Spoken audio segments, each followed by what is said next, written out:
Every Black Friday, the day after Thanksgiving, I wake up and think about Cleo. Cleo was a guest at my nonprofit about 4 years ago, one out of thousands of homeless men that cycle through our agency every single year.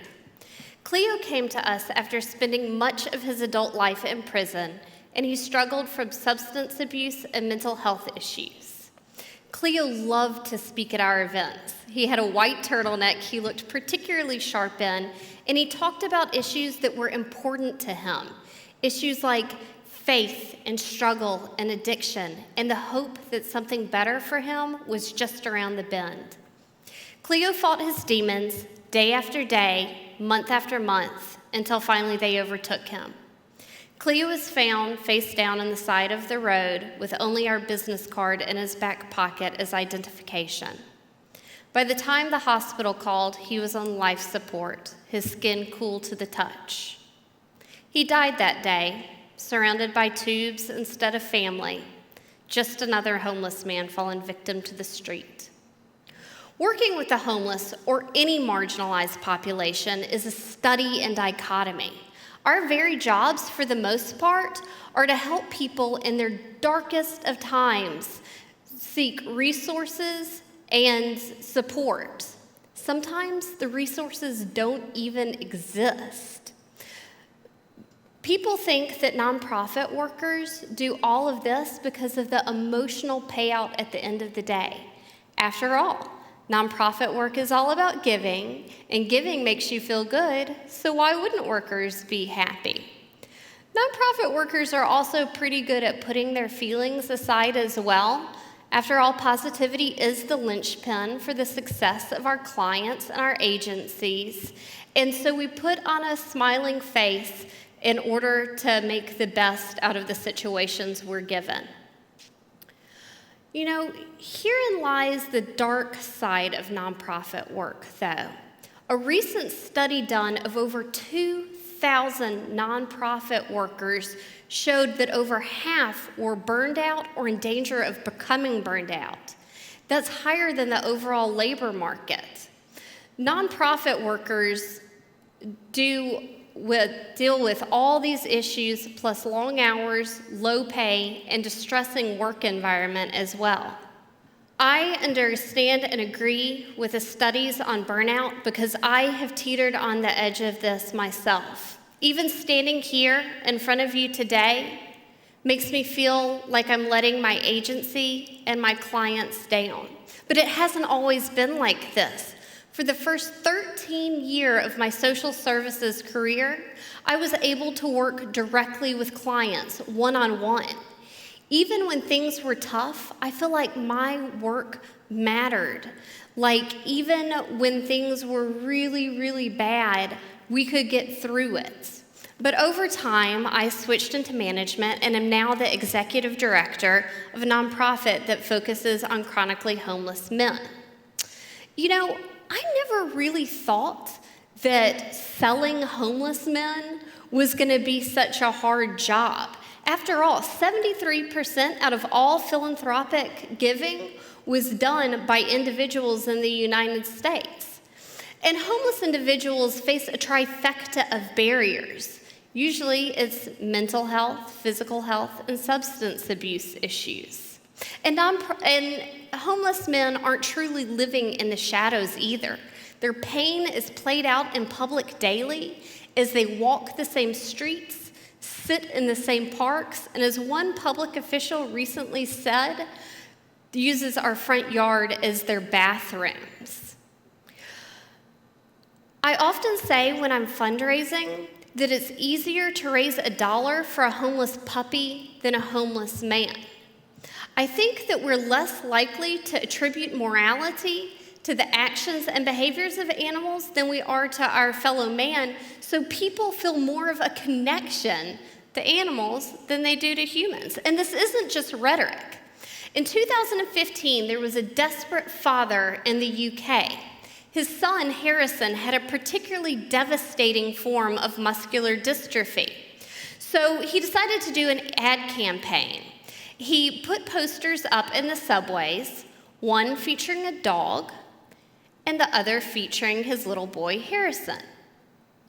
Out of these two pictures, which one do you think got the most likes? If you said the dog, you're correct. The dog got over 50% more visits to its webpage than the very sick little boy.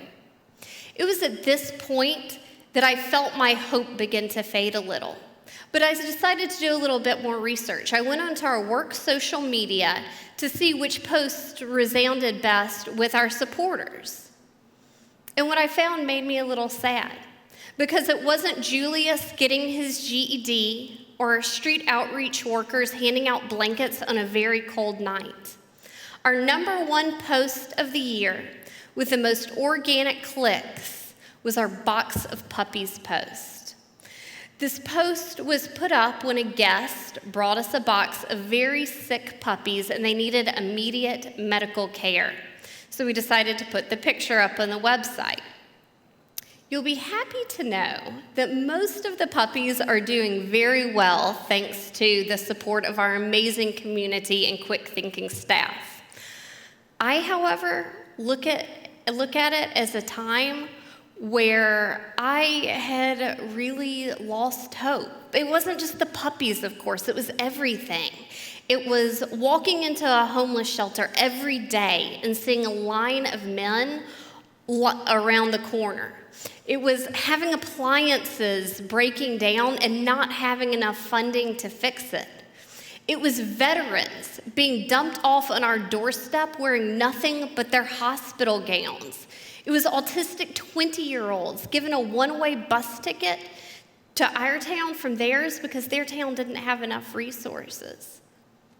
I didn't know how to make people relate to my clients, and to be honest, I didn't even know how to relate anymore.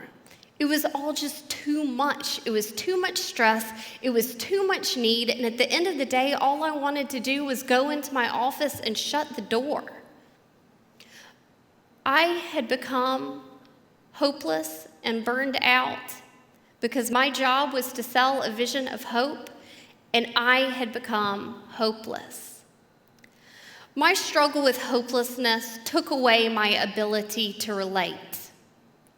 You know, hopelessness is a terrible word in a world that is demanding pleasure and happiness.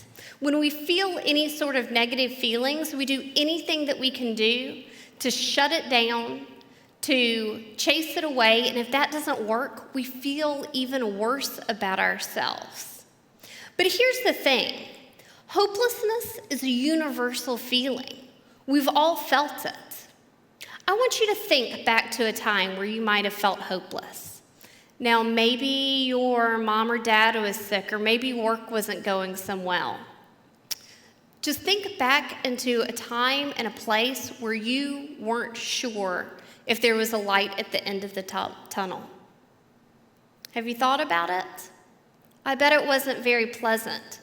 Bringing up painful feelings like hopelessness rarely is, but it can be used as a powerful tool to connect.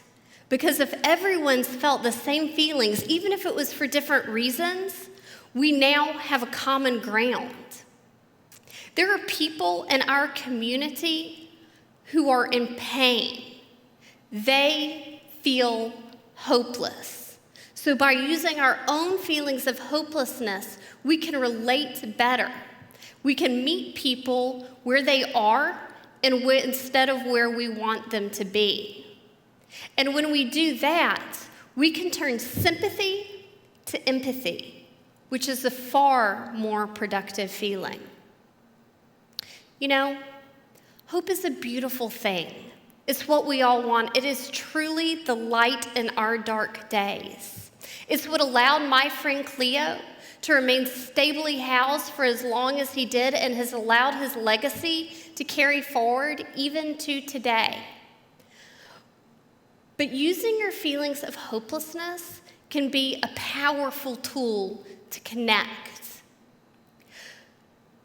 When you connect, you can empathize stronger. So here's what I want you to do. I want you to remember that your feelings of hopelessness might be fleeting, but for some people, they're living in a hopeless state. And I have to say this in honor of my friend John. John was a proud Marine veteran who recently lost his battle with hopelessness. If you are feeling hopeless, please know that you are not broken and you are not alone. One day, the dark clouds will lift and you will be able to use your pain and your feelings of suffering to help ease someone else's suffering. And in the end, that will use your pain for hope and possibility. Thank you.